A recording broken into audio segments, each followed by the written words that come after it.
pinning one church against the other. Why did you go there? This one is better. Like, we have the better XYZ pastor.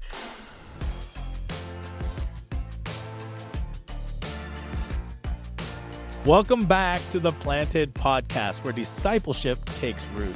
Last week, we discussed the subtle formational experiences that people miss out on when they aren't rooted in one place. This week, we want to look at some of the layers in our world that make it challenging for people to get rooted. Again, I want to welcome you and all of our podcast participants here today with us. I'm going to start with the one below me. How are you? I'm well. I don't know if I'm below you in your screen. I'm below you on my screen.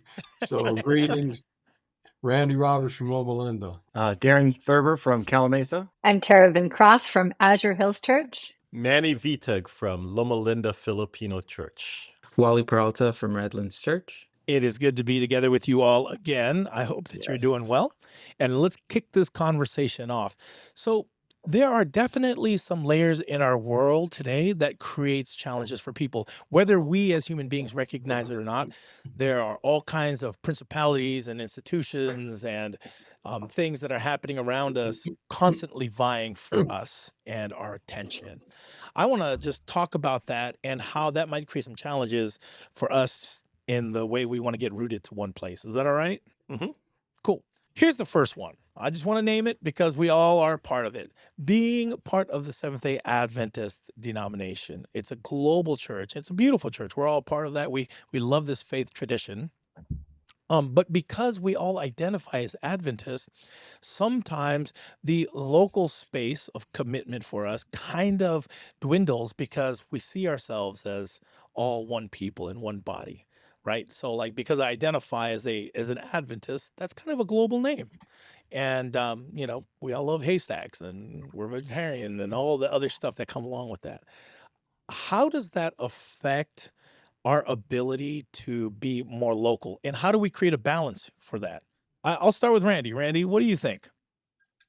A colleague of mine that I worked with for some years said that as Adventists, we have loyalty to the brand of Adventism, not to the local church. He was really strong on that. He said, so look at a number of the large evangelical churches in our area and ask yourself, do you think that every Sunday a local evangelical Christian gets up and goes to 4 different websites to determine who's preaching at Harvest, who's preaching at Sandals, who's preaching at Saddleback, and then decides where to go based on that? He said, no, they have loyalty to a local church. But he said, in Adventism, the loyalty is to the overall brand. So I think that's a challenge. I think it's true. It's wonderful to have that larger church around us, but you don't grow deep in discipleship if you're only a worldwide Adventist. It requires being a local disciple of Jesus and doing life with some community to be able to do that. As a result, what happens is Sabbath attendance becomes a routine instead of becoming relational and missional. As long as we go to church, that's the problem with that Adventist brand, that you're talking about. And I completely agree. We're being an Adventist is a gift and a challenge. You can go anywhere around the world, go in an Adventist church, and you find a home.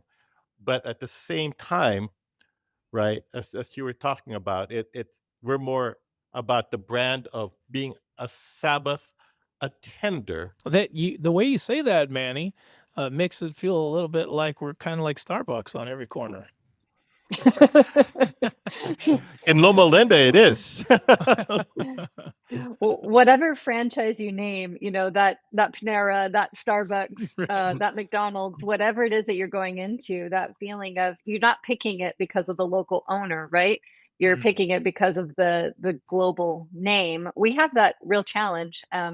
This week was my 30th anniversary since I joined the church, and it was a super big milestone for me personally. As a teenager, I was led to the Seventh-day Adventist Church, and it's the most beautiful gift of what Manny just described, where you're a part of something that's big, this worldwide movement. So it's like having dual citizenship Jesus says our citizenship is in heaven, but we're also really rooted here. We have to maintain that identity of the global movement. At the same time, this is my piece of this movement. This is where I'm planted. This is where I know people and I am known. And I think that kind of, if we can hold both identities, both citizenship, if we could say it that way, in the broader church as well as the local church, I think that's really critical to discipleship, because this is really the only place that I can make an impact is the local church. I think that's true for any one of us as members or pastors. This is the place where we can influence. This is the place where we can care. I love that idea. It's like a dual citizenship. That's really good, Tara. Because truth is, there's beauty to all of it, right?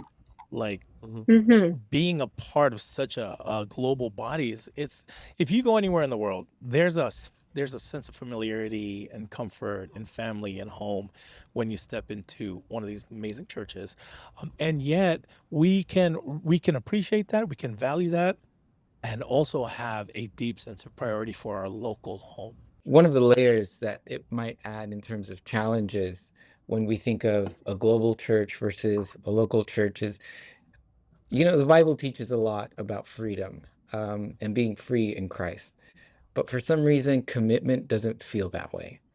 Commitment feels Mm. a lot more like a limitation than it does freedom, especially to how we are trained here in the United States. Um, I think in the US, we are taught that we are supposed to chase the upgrades. We are supposed to chase the better job. We're supposed to chase the better cities. And why not toss in a better church? We should definitely be chasing in the better church. And if we follow that logic, it doesn't sound wrong. Especially when we put our family in the front lines of all of this, we would say, why would I stay in a place that feels hostile? Why would I stay in a place that doesn't feel like my home? Why would I limit myself to one local congregation when there's several more I can choose from? Or I can choose to stay home and just listen from the comfort of my home.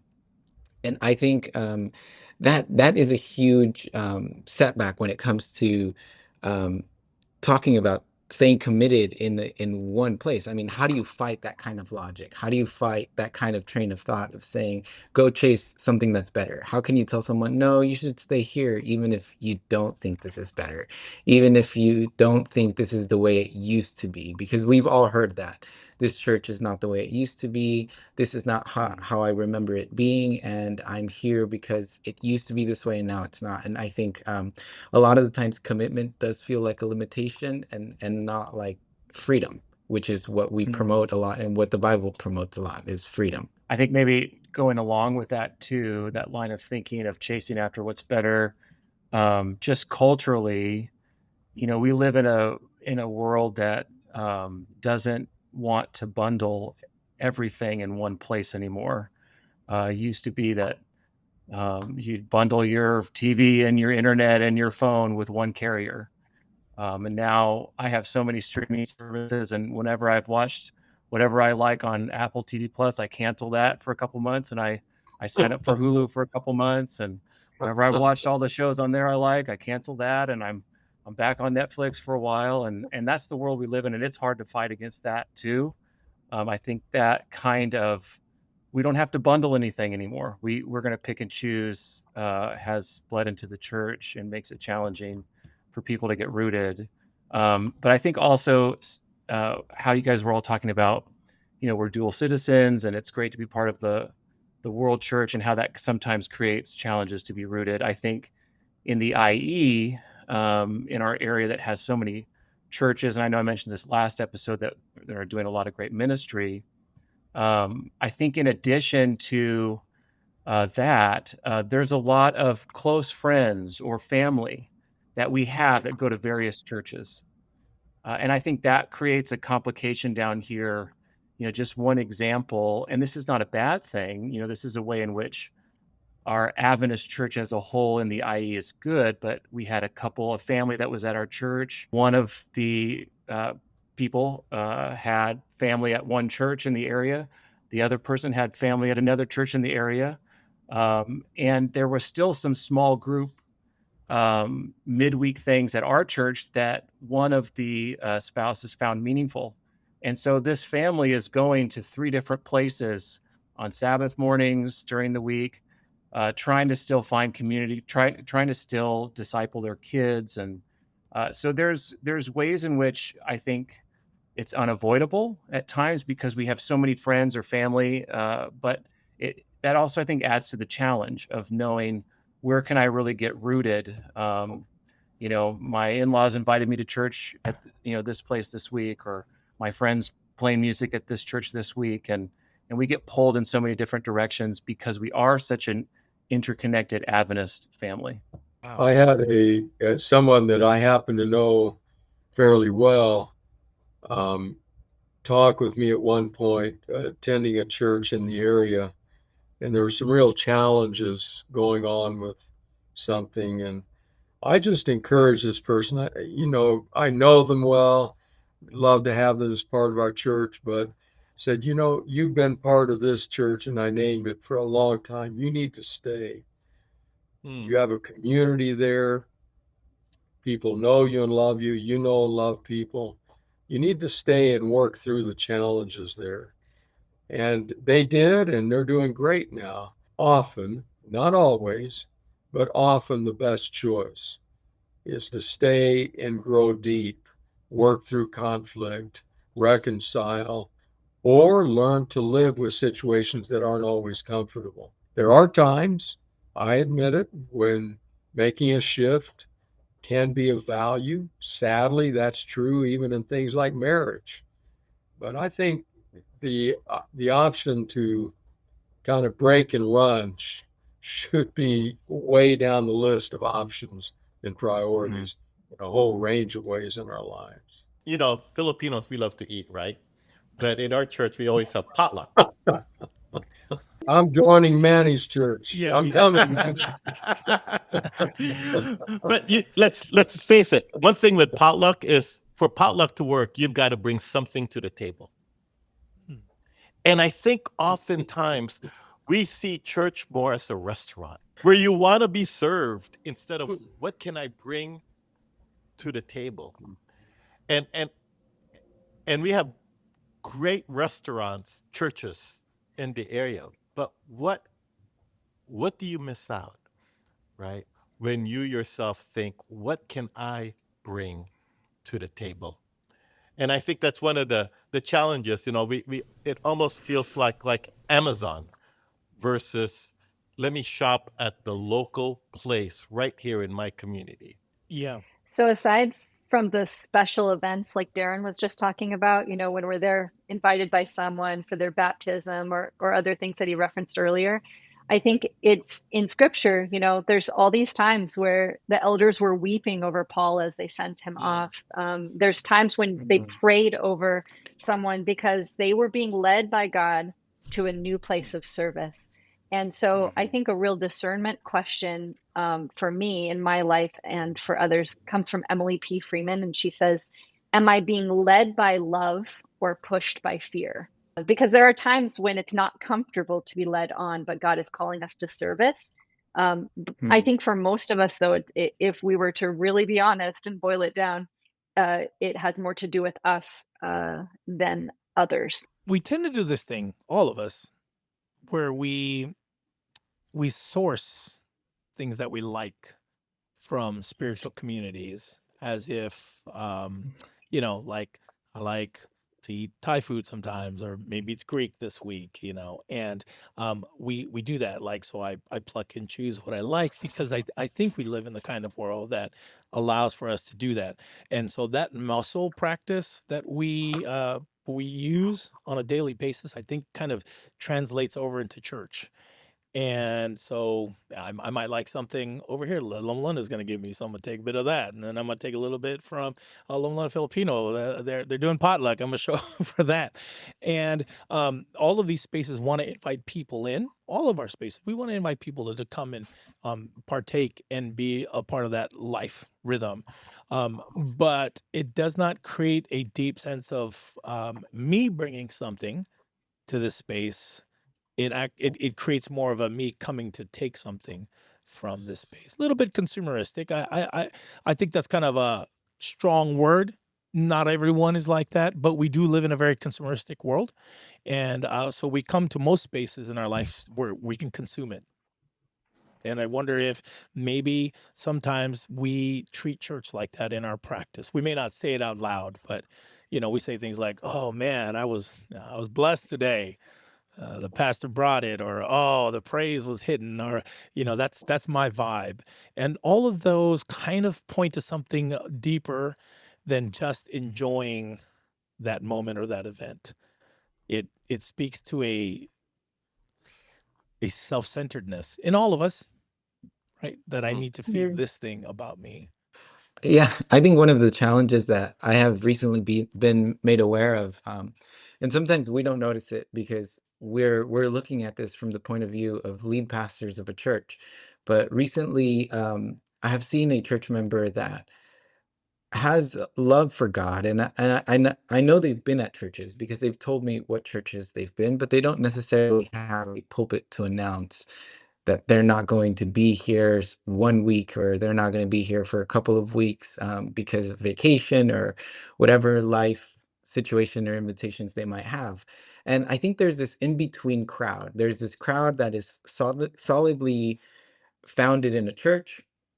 There's a crowd that's hopping, and then there's this in between crowd that is connected a little, but not enough to kind of feel comfortable. And I think it's that crowd that I'm kind of thinking about when I think about challenges of going even deeper, because then we start having these weird family dynamics, like when someone says, whether lovingly or unlovingly, "Hey, it's been such a long time since I've seen you. Where have you been?" And I know for some people, because I have heard it, at least these last 2 weeks, I have had conversations with people saying it doesn't feel like there's an exception made for life circumstances. Like I have to either be there or I have to explain my life to everybody.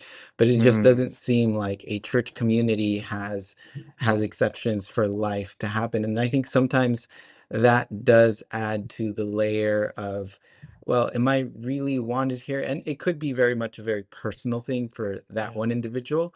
But I know I have seen it several times before where someone says, "Hey, it's been such a long time." And instead of feeling like, "Oh, I belong here, I'm accepted here," it feels more like, "I'm going to pray for your spirituality since I haven't seen you here at this church. I'm going to pray for you to continue coming." And I think when we dive into these conversations of this being the work of salvation, this being part of God's plan for all of us, we also need to be careful in terms of not saying that if you are not planted somewhere, this does not mean that God doesn't love you. This doesn't mean that Mm. um, grace is not yours. It just means that there's going to be these weird situations that we have to again sit into and just allow them to be part of church dynamics, family dynamics, the passive aggressive comment of, "I'll pray for you to come to this church," or the other comment of pinning one church against the other. "Why did you go there? This one is better. Like we have the better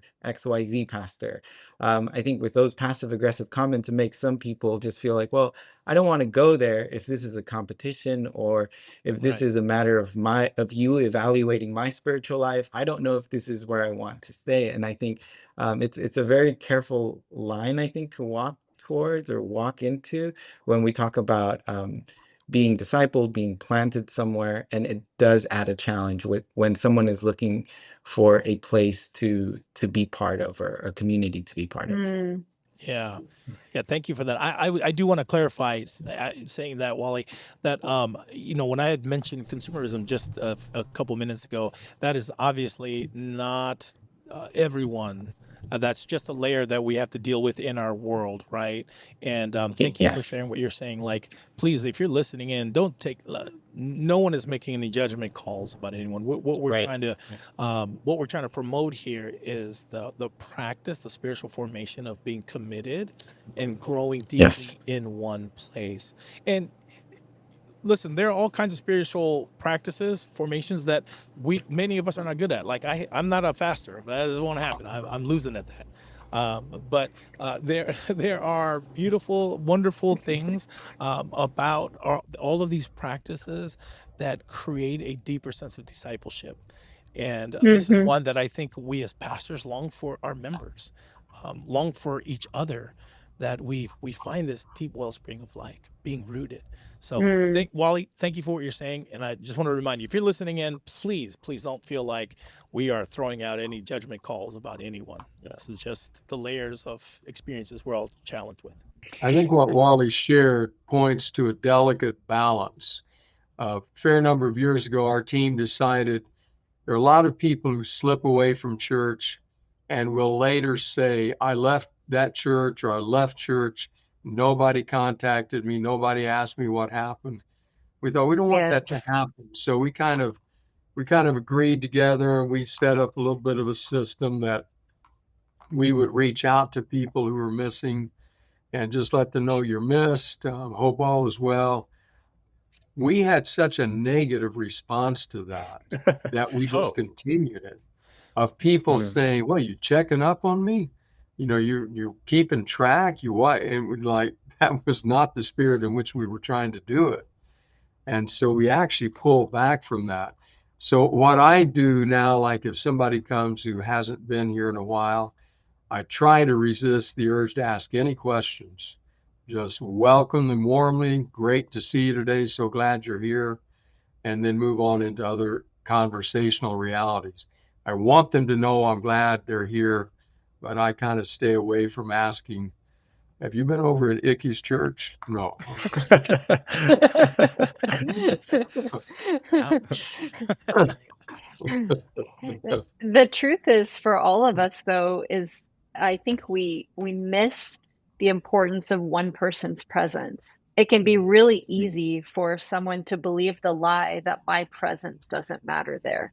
And Mm. in large church context or small church context, I mean, the person who's perhaps doing the bulletin, greeting, and teaching the Sabbath school might feel like for sure their presence will be missed in their smaller church somewhere. But does my presence even matter? Is a question that I've been asked a lot. And it does. My resounding, I miss you. We miss you. The body of Christ isn't the same without you here.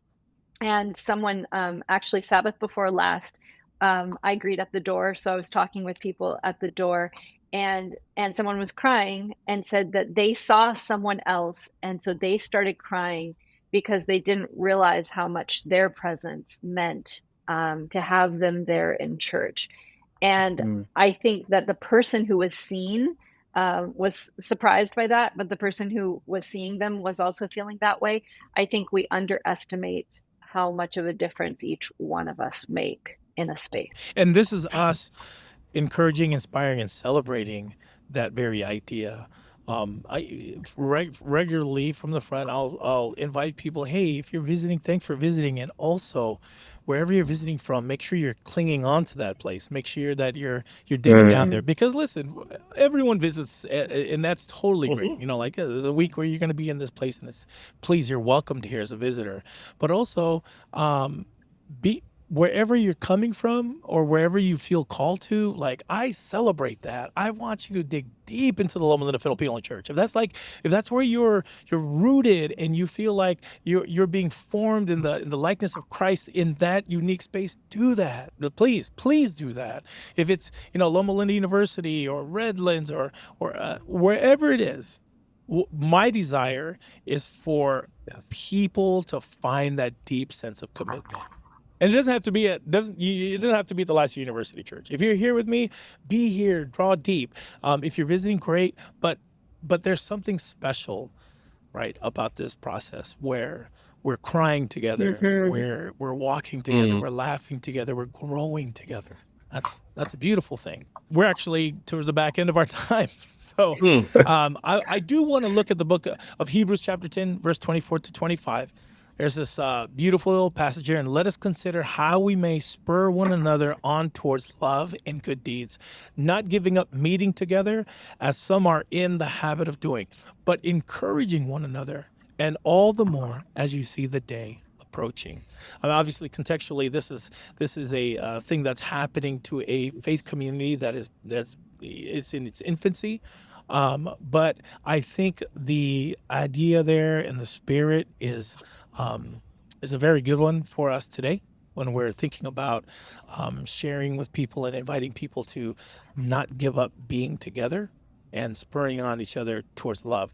Darren, why don't you share with us, and we'll go from there, and we'll close out our time on this passage. First off, I'm very encouraged that we are not alone in this struggle. That line of that some are in the habit of doing. This is not something new. This is something the early church struggled with. We always, I think, have a temptation to get in the habit of not getting together as the body of Christ to encourage each other. So it's encouraging to me to know that this struggle is one that has happened before, and one that's maybe normal for the church to struggle with. I know we alluded to this before, but I think this text really helps us to communicate to whoever's going to listen to this that we are not a bunch of senior pastors that are desperate for you to just give us good numbers, consistent numbers at our church, where we are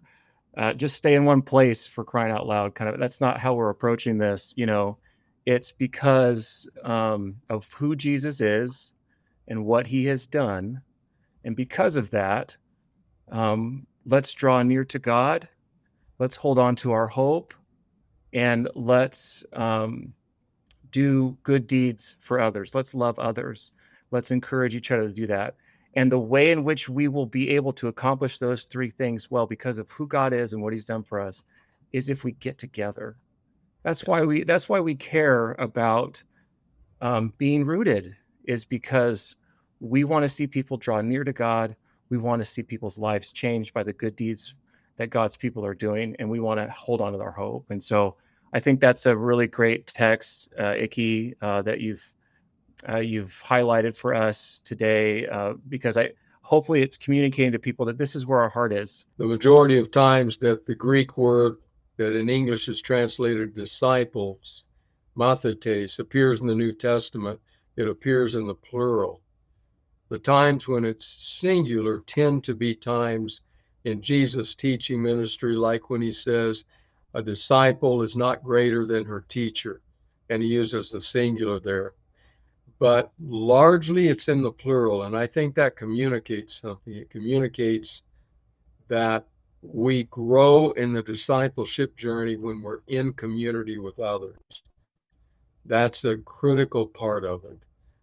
We're not going to grow in the ways we could, not going to thrive in the ways we could, unless we have others. We need each other. Considering Randy's story earlier, it's hilarious to me that this spur one another on, in Greek, it's this word to irritate or pester one another, like that buzzing, annoying mosquito that just is right there.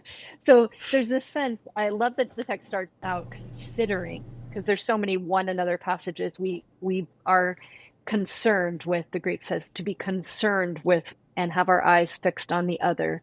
We consider, but this idea that sometimes it's irritating to be spurring one another on towards this, sometimes that call together to say, hey, are you going to be here? Are you going to show up together? Can we be in community together? There's these two elements of really paying attention to each other, and then also sometimes it's just annoying, which is funny. I love that in this text, which Dietrich Bonhoeffer, the classic Life Together book, talks about a lot too, about how we, if a community is to be strong, we keep our eyes on Christ, because we will irritate each other. So strong community only happens as disciples' eyes are fixed on Christ. In addition to that, if we're going to grow stronger, we have to grow together, right? There's this tree I was visiting where the roots don't go very deep, but yet when the storms come and everything, the trees don't fall over. And the guide was saying, these trees might not have deep roots, but one thing that they do together, the roots of all the trees intertwine and they hold each other up. That picture to me is like, wow, you know what? Our roots, as we grow together, we are stronger. And so I think that's the beauty of this. Let us consider, let us encourage one another, let us grow together. That's That's a great beautiful. illustration, Manny. When you think about it, when we're all local trees growing and we're all growing in community towards and with each other, beautiful things happen. I think that's what's so powerful about this conversation that started a couple of years ago as we were meeting regularly together is how do we as senior pastors have our roots grow together and encourage in this community the strength of what it looks like to be disciples here in our roots growing together like that. It's powerful to me to be a part of this group together, to be in one heart towards us all growing in the area of discipleship in this area. We've never really mentioned about that discipleship Sabbath. So maybe we can say a little bit more. September 27, all of us senior pastors in this Inland Empire, we are preaching the same passage and we are growing deeper together, encouraging as we do this inspiring invitation of Jesus to say, come grow deeper in one place. So I think that's really been the heart that you expressed so well, that each of you have expressed so well, that really that's our longing for ourselves and for those in this community. As Wally said, not from a judgmental place on any one of us. Absolutely, Matthew 7, no judgment at all. But as a place of invitation, as a place of here's a gift that Jesus is holding out to us. So September 27, that's what we will be speaking, is preaching together on that gift of discipleship. Thank you so much for sharing that, Tara. And we look forward to y'all staying in tune with us. Next week, we're going to continue the discussion. We'll take it in just a different direction. So you're going to have to jump back in here and hear out how we're planting out all of these episodes for you. We'll see you then. Until then, my name is Pastor Randy Roberts. And get connected, get planted, and grow deep.